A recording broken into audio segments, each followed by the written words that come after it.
안녕하세요. 자, 1월 21일 수요일입니다. 자, 오늘 미국장부터 먼저 보겠습니다. 항상 그 미국장을 보셔야 됩니다. 미국을 보고, 그 다음에 우리나라 장, 항상 장이 끝나면, 그렇게 복귀하는 연습을 가지셔야 됩니다. 자, 미국장 보시면은 우리가 추세선 끊는 거 연습하셨죠? 자, 그래서 우리가 위로 추세선 한번 다시 꺼 볼게요. 자, 이렇게 추세선, 상단 추세선. 자, 상단 추세선 껐을 때 우리가 여기서 여기 캔들에 일단 매수 신호가 나왔다 그랬죠. 자, 매수가 나왔기 때문에 반응을 하는 게 맞고요. 자, 그런데 하단 추세선도 이렇게 끌 수가 있죠. 자, 하단 추세선을 여기서 그냥 깼습니다. 그죠? 그러면 우리가 매수를 가지고 있더라도 이거를 바로 매도로 전환해야 된다 그랬죠. 즉 매도로 전환한다는 게 매수를 청산해야 되는 겁니다. 그래서 항상 그 바로 보이는 현재 보이는 추세 시세를 그대로 우리가 받아들여야 된다. 시장의 그 흘러가는 추세를 거역하면 안 된다는 뜻이에요. 이렇게 하지 않으면 결국은 시장 추세와 반대로 움직일 수가 있습니다. 자, 일단은 내가 먼저 반응을 하고 만약에 얘가 다시 위로 가더라도 그때는 그때만은 전략을 또 새로 짜야 되지, 이거를 그냥 가지고 있다가 혹시나 하고 있으면은 안 된다는 거. 자, 그러면 이제 미국은 어떻게 봐야 되느냐? 나스닥 같은 경우는 보시면 여기 저점을 깼죠. 여기가 여기 쌍봉에 대해서 저점을 깼기 때문에 얘는 쌍봉이 확정된 거고요. 자, 저점을 깼다는 것은 내려오면서 올라가더라도 파동으로 움직일 가능성이 큽니다. 항상 우리가 이렇게 쌍봉을 만들면은 저점을 깨는지를 체크하고 안 깨고 턴하면은 땅바닥이 되는 거잖아요. 근데 깨고 내려오면 얘는 드디어 파동으로 움직인다라고 보시면 됩니다. 근데 얘는 조금은 다릅니다. 왜냐하면 여기 보시면은 위에가 쓰리봉 형태를 이루고 있기 때문에 밑에도 좀 크게 보셔야 돼요. 그래서 저점 여기 있겠지만 하단에 여기 지지선이 한 개 더 있기 때문에 그 다음에 여기 있죠. 그래서 얘는 일단 파동으로 움직일 가능성은 있지만 하단에 여기에 대해서 우리가 좀 체크를 해야 된다. 왜냐하면 60과 240이 지금 정별 상태죠. 그리고 여기가 간격이 넓습니다. 이렇게 넓다는 것은 결국은 대기 매수층이 많다라고 해석하시면 됩니다. 내려오면 얘는 파동으로 본다면은 뭐 캔들 파동을 이렇게 그릴 수 있겠죠. 한 번 더 내려오면은 얘도 5파동의 구간에 접어들게 되겠죠. 그래서 파동이 끝나는 지점에서 앞에 저점 부근이다, 즉 바디존 부근이다, 아니면 지지선 부근이다 했을 때는 여기에 뭔가 우리가 양봉이 나온다면은 얘가 의미 있는 양봉이 되겠죠. 그래서 여기서 우리가 매수를 들어갈 수가 있는 겁니다. 항상 뭐 진입은 우리가 1, 2, 3, 4 들어가기 때문에. 지금은 하락 추세 와 있죠. 하락 추세. 그래서 시장에 보이는 대로 우리가 반응을 해라 하는 겁니다. 그래서 미국은 추세 이탈을 했다라고 했죠. S&P도 보시면은 S&P도 추세 이탈을 했죠. 했기 때문에 우리가 시장에 보이는 대로 만약에 이탈하고 나서 우리가 5일선 만약에 이탈했다, 여기부터 우리가 들어갈 수가 있는 거죠. 청산할 수 있죠. 그 다음에 여기도 우리가 청산이 되겠죠. 추세선이 이렇게 꺼진다면은 이 캔들에 청산했다면 만약에 내가 청산하고 새로 잡더라도 이만큼의 이득을 보는 겁니다. 항상 시세는 시세대로, 추세 보이는 대로 먼저 반응을 해라. 자, 우리나라는 어떠냐? 참, S&P야도 마찬가지입니다. 얘도 지금 지지라인이 여기 있기 때문에, 자, 내려오더라도 얘가 이렇게 쌍봉으로 내려왔기 때문에 파동이 되진 않았어요. 파동이 뭐냐 하면, 쌍봉은 단순 크로스가 되는 겁니다. 이렇게. 단순 크로스. 파동을 탄다는 거는 여기 있는 얘 추세, 이 추세선이 결국은 이렇게 다이렉트로 꺾인다는 거죠. 파동을 탄다는 것은 이걸 말하는 겁니다. 이렇게 파동. 즉 추세대로 가는 거고요. 얘가 파동을 아직 안 탔죠. 올라오고 여기서 꺾일 때가 파동을 타는 겁니다. 파동을 안 탔다는 것은 이 추세선이 방향을 안 잡았다는 얘기입니다. 즉 내려오면 이렇게 내려오죠. 중방으로 내려오면 얘는 들어야 되죠. 한 번은. 그런데 이렇게 꺾여 버리면은 결국은 이 추세선이 최대 5파동까지는 내려갈 수가 있습니다. 자, 그러면 여기서 이게 중방이기 때문에 얘가 들 확률이 높죠, 일단은. 자, 들 때가 문제입니다. 이 길이, 즉, 하락 길이보다 반등이 짧으면은 당연히 이거는 하락 추세가 되겠죠. 들다가 언제 꺾이냐에 따라서 얘가 다시 원점으로 가느냐, 아니면은 하락 파동으로 가느냐, 그걸 알 수가 있습니다. 지금은 여기 라인이죠, 일단. 얘도 뭐 1, 2, 3, 4. 거의 5파동 영역이죠. 그래서 여기에 대해서 어떻게 되느냐를 좀 보셔야 됩니다. 얘가 그나마 이렇게 정별 구간이 있기 때문에, 그리고 다이렉트 이렇게 내려오면 윗선도 만약에 60선에 대해서 이렇게 내려오면 대부분 최대는 240선에서는 뜨게 되어 있습니다. 그런데 지금 여기 저점이 이렇게 형성되어 있기 때문에 여기와 여기에 대해서 우리가 어떻게 나올지를 봐야 되고요. 그래도 최소한의 매수 신호라 하는 것은 5일선을 일단은 회복을 해야 됩니다. 그 말은 5일선이 지금 추세가 꺾여 있기 때문에 이 5일선 추세를 회복하지 않으면은 의미가 없다.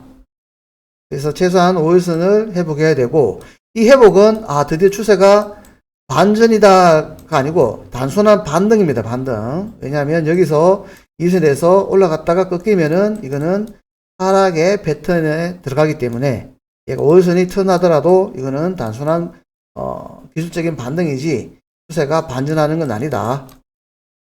그래서 미국은 일단은 하락 추세를 벗어났기 때문에 우리가 반응을 해야 되고, 얘가 매수하는 거는 최소한 5일선 위로 이시 양봉은 나와야 반등은 나왔다라고 할 수 있습니다. 특히 여기서 나오면은 그나마 의미가 있겠죠. 아니면은 더 내려오더라도 여기서 나오면 의미가 있고요. 240선 오면 여기서부터는 나눠서 충분히 그냥 사도 충분히 올라가는 자리입니다.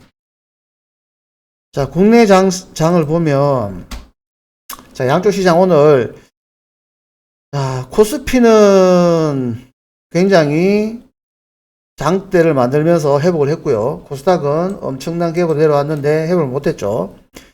자, 이것만 보더라도 결국은 장은 1월달은 상대 강도가 코스피에 있다는 거. 요게 지금 보이는 게 월봉 캔들입니다. 자, 월봉 캔들 보시면은 크기만 비교하더라도 당연히 코스피에 있죠. 자, 그런데 월봉 캔들이 양쪽 다 이렇게 양봉이에요. 자, 이런 장을 어떻게 말하냐면은 강세장이라고 합니다. 강세장.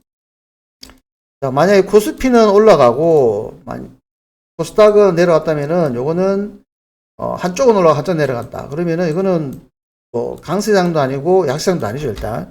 둘 다 내리면은 약세장이 되겠죠. 자, 그래서 요거는 둘 다 오르기 때문에 강세장에 속한다라고 보시면 되고, 거기 중에서도 코스피가 상대 강도가 더 크다. 그래서 지수 관련된 종목 하는 게 훨씬 낫다는 거죠. 자, 그리고 보시면은 양쪽 시장 모두 어제도 제가 말했듯이 코스피는 5천선, 코스닥은 1000. 자, 강력한 마디존에 와 있다 그랬습니다. 마디존에 왔기 때문에 얘들은 올라갈 때 챙겨야 된다 그랬죠. 올라갈 때 일단은 챙겨야 된다. 최소한 3분의 2는 챙겨주자. 그리고 3분의 1을 가지고 끝까지 가는 연습을 하자 그랬습니다. 코스닥은 30분봉 우리가 무조건 보라 그랬죠. 왜냐하면 지금 여기서 다시 매수 신호가 나오면서 우리가 얘가 언제 꺾일지는 코스닥을 30분봉을 봐야 된다. 즉 30분봉에 60선이 꺾이는 세 가지 패턴, 그리고 60선 자체의 한 가지 패턴, 요거를 복습하는 겸 다시 그리면은, 자, 첫 번째는 60선이 이렇게 꺾이려면, 얘가 이렇게 꺾이려면 첫 번째는 아주 단순합니다. 20선이 이렇게 쌍봉의 패턴을 만들면 되고요. 자, 두 번째는 20선이 외봉이어도 5가 이렇게 하락 N자를 주면 됩니다. 자, 그리고 세 번째는 20선 자체가 그냥 자, 상승 이렇게 5파동이면은 얘가 꺾일 확률이 높다. 그 중에서 요 5파동이 제일 좀 약하죠.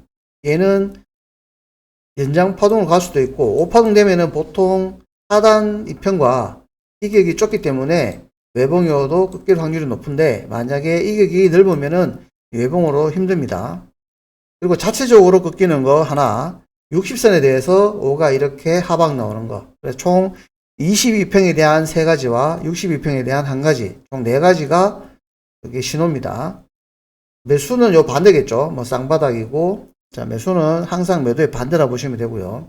그래서 30분봉을 우리가 체크를 해야 되는데 자, 그 전에 일단은 캔들 박스를 보면 자, 내일 여기 빠져나가죠. 코스피 같은 경우는 그러면은 지금 위에하고 차이가 얼마 없습니다. 그죠?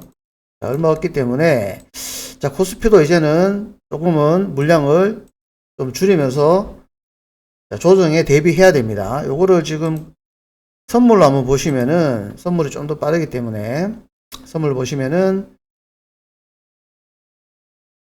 내려와서 올라갔는데 일단은 자, 여기 5일선이 가까이 있기 때문에 5일선이 꺾이면 얘는 아직은 괜찮습니다. 괜찮기는. 왜냐하면 얘가 1, 2, 3 자, 내려와도 쌍봉 아니고 5파가 아니죠. 자, 내려올 때는 하지만 얘가 조정을 받기 때문에 일단은 조정이 대비해야 되죠. 그래서 위에 올라갈 때는 최소한 3분의 2는 챙겨 놓고 자, 3분의 1은 어차피 만약에 뭐 여기 들어갔기 때문에 충분한 수익을 가지고 있는 거죠. 나머지는 얘가 다시 올라가서 여기를 돌파한지를 체크하고 못하고 꺾이면은 그때 나와도 된다. 이때는 무조건 다 틀어야 되죠.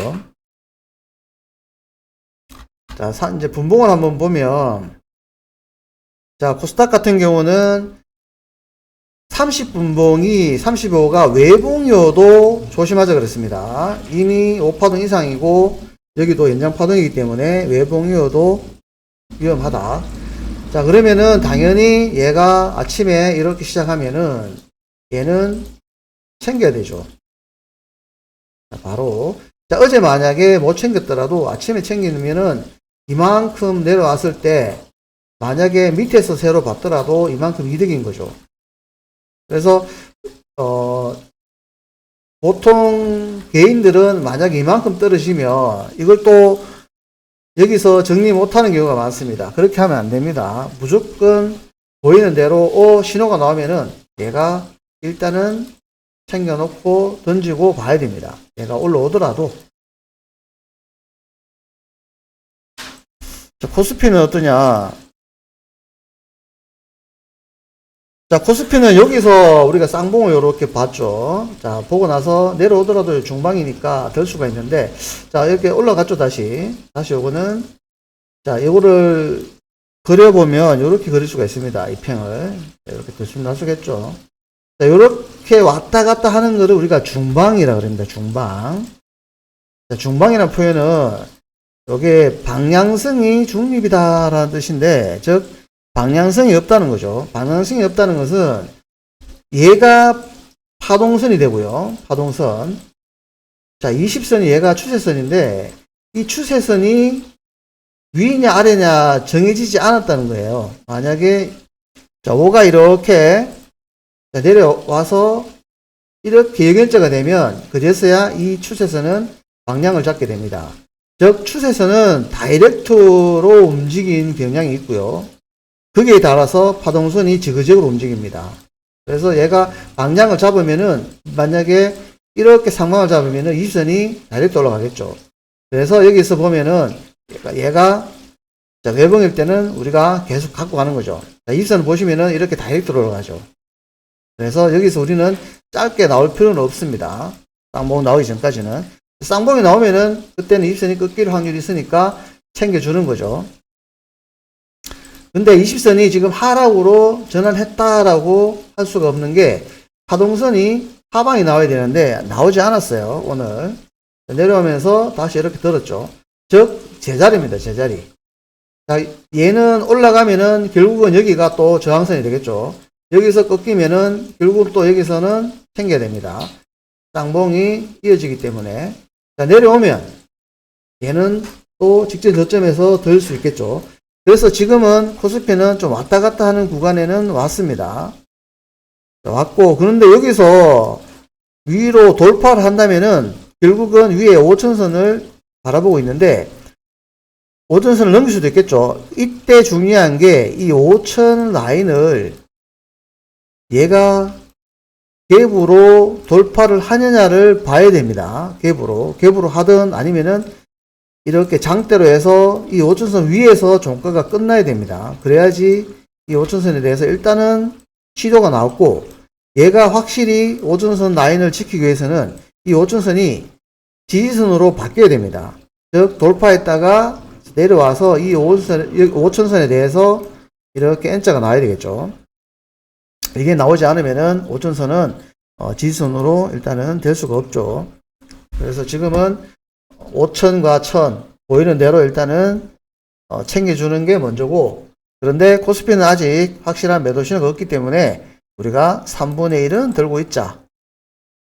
자, 코스닥은 일단 뭐 챙겨도 상관없습니다. 챙겼다가 기다려서 일단은 좀 기다려서 추세를 봐야 되겠죠. 코스닥은 어차피 20선 또한 5파동 이상이기 때문에 코스닥은 최소한 60선 아래 정도까지 내려왔을 때 다시 진입하는 게 좀 좋아 보입니다. 자, 그리고 오늘 스토가이 종목은, 자, 종목 보시면은 오늘 테마는 자, SI 테마를 골랐고요. 자, 여기서 SI 테마 중에 오늘 하나 시스템을 골랐습니다. 하나 시스템 이렇게 보시면 되고, 요게 재무 보면은 뭐 나쁘진 않죠. 오늘 잘 벌고 있다 그렇게 보면 되고요.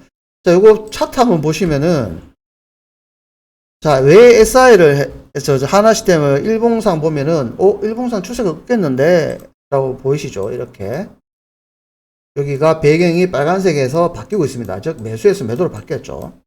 자, 오늘 요 종목을 하면서 요 종목은 일봉으로 보는 뭐 대의 종목은 아니다. 자, 얘는 주봉으로 종목을 지금 추천하는 겁니다. 왜 주봉으로 보냐 하면 지금 종합을 다시 한번 보시면은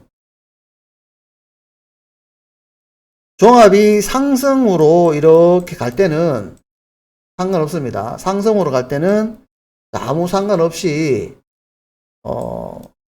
일봉에서 뭐 조정을 받아도 상관없는데, 결국은 주식은 이렇게 상승할 때만 수익이 나는 거고요. 만약에 이렇게 조정을 받으면은 수익을 낼 수가 없습니다. 타생이 아니기 때문에. 자, 그래서 지금 조정 구간에 와 있기 때문에 이때는 얘가 뭐 이렇게 옆으로 기간 조정이 나올 수도 있고요. 이렇게 가격 조정을 받을 수도 있습니다. 둘 다 조정이기 때문에 이렇게 조정받을 때는 대의 매매보다는 주봉 차트를 보면서 좀 기다리는 매매가 좋습니다. 그래서 지금 다시 한번 보면 얘를 주봉 차트를 보면 주봉도 똑같이 일봉에 우리가 이평 매매 하듯이 하시면 돼요. 자, 얘가 지금 추세선이 이렇게 올라가서 조정을 받았죠. 자, 보시면은 이거는 기간 조정을 받은 거죠. 가격 조정이 아니라. 그리고 캔들은 이렇게 더 할 수가 있죠. 자, 우리가 여기 보면 상승 이후에 옆으로 기간 조정, 그런 다음에 장대, 이거 등대와 비슷하다 그랬죠. 이렇게 빛을 밝혀주는. 자, 이렇게 양쪽 등대 캔들이 나오고 조정을 받으면은 우리가 들어갈 수가 있죠. 요거 일봉에서 우리가 했죠. 주봉도 마찬가지입니다. 이 주봉선에서 끝나는 날, 일봉은 그날 장 끝나는 날 우리가 진입을 하듯이, 아니면은 다음 날 하듯이 주봉도 마찬가지입니다. 그러면은 얘는 매주 금요일 날 진입을 하면 되겠죠. 금요일 날 종가에 들어가서 그 다음 주에 만약에 뭐 올라가면은 당연히 뭐 올라가서 청산하면 되고, 만약에 한 번 더 내려온다면은 우리가 1을 샀기 때문에 2를 그 다음 주 또 금요일 이런 식으로 하면 됩니다. 주 단위로 매매하는 거예요. 주 단위로. 오늘은 요 종목을 일부러 고른 이유가 지수가 조정을 받을 때는 주봉을 보고 주 단위로 매매하는 게 좋다. 특히 이렇게 주 단위로 똑같습니다. 일봉상 주봉에서 뭐 이렇게 조정받는 걸 들어가는 게 아니라 이렇게 기간 조정을 주고 장대로 나왔는 종목, 즉 시세가 얘는 나왔죠. 그런 다음에 조정을 받을 때 진입을 하는 겁니다. 일본과 기법이 똑같다는 거. 조정을 받을 때 들어가는 겁니다. 조정을 받을 때. 뭐 상승으로 갈 때는 큰 무리는 없어요. 이거 뭐 일봉에서 조정 받아도 뭐 1, 2, 3, 4 나누면은 이게 무조건 올라가게 되어 있습니다. 그건 장이 좋기 때문에. 그런데 장이 과연 옆으로 눕거나 내릴 때 어떻게 대응할 거냐. 이때 개인들은 팔고 현물을 가지고 있어야 되는데 그렇게 못하기 때문에 항상 종목을 가지고 있어야 되죠. 그래서 주봉 단위로 매매를 하면 이 하락장에서도 충분히 버틸 수가 있고 빠져나올 수가 있습니다. 이 하락장도. 특히 지금은 뭐 하락장은 아니죠. 상승 이후에 조정장이기 때문에 주봉을 하더라도 충분히 수익을 낼 수가 있습니다. 그리고 완전한 하락장으로 돌아섰을 때는 특히 더 주봉을 보셔야 되겠죠. 주봉을 보고 그때는 월봉까지도 보셔야 됩니다. 하락장에서는 웬만하면 안 하는 게 좋습니다. 그죠? 안 하고 하더라도 현금 비중을 굉장히 높여야 되겠죠. 현금 비중을 뭐 80%까지 높이고, 그리고 안 할 수는 없으니까 주식 비중을 20%로 해서 하면 되는데, 요거는 차트는 주봉으로 해서 매매하면 그만큼 또 시간을 길게 가져가니까 더 리스크를 더 완화시킬 수 있겠죠. 자, 이제는 그 테마 고르는 거는 뭐 쉽게 할 겁니다, 아마. 테마 지금 뭐 10개 테마 해봐야 종목도 몇 개 안 돼요. 50개도 안 되기 때문에. 그죠? 50개도 안 되는 거 보는 거 1시간도 안 걸립니다. 그리고 차트는 많이 보는 게 좋습니다. 많이 보고 많이 봐야지 빨리빨리 볼 수가 있습니다. 그리고 차트는 기술적 분석이기 때문에 기술적 분석은 반드시 봐야 되지만, 그리고 기본적 분석도 반드시 봐야 됩니다. 반드시. 이래 보면, 자, 여기, 즉, 회사가 돈을 버느냐, 안 버느냐죠. 이렇게 얘는 뭐, 돈을 못 벌고 있죠. 아무리 테마에 올라오더라도, 얘가 버는 회사인지, 안 버는 회사인지, 잘 벌고 있는지, 아니면, 뭐, 평단이 옆으로 눕는 게 있을 거고, 계속해서 우상향이 있을 거잖아요. 자, 이런 걸 잘 보셔야 됩니다. 그래서, 재무는 항상 확인을 하시는 게 좋습니다. 기본적으로 기본적 분석은 재무 확인. 테마에서 얘가 어떤 테마가 지금 가는 거라고 10위까지 뽑아줬기 때문에 나머지는 얘가 어떤 회사가 돈을 벌고 있는지, 그리고 그 회사의 차트가 어떤지만 보면 되죠. 어렵지 않습니다. 그리고 지수를 자꾸 우리가 지금 코스피, 코스닥 지수를 공부하죠. 이 지수를 공부하는 것은 지수가 가야지만 내 종목이 갈 수가 있습니다. 지수가 내린다는 것은 시가총액이 빠진다는 거죠. 즉 모든 종목 중에 상승하는 종목보다 하락하는 종목이 많다는 뜻입니다. 그렇기 때문에 지수가 올라갈 때만 나는 해야 되고 내려갈 때는 피해야 됩니다. 이 피하는 것을 우리가 현금 비중을 높여주고, 그래도 매매를 해야 된다면은 주봉으로 바꿔서 기간을 넓혀준다는 거. 요거 오늘 주봉 매매하는 거 강조 드렸습니다. 자, 오늘은 여기까지 하고 마감하겠습니다. 자, 내일 뵙겠습니다. 감사합니다.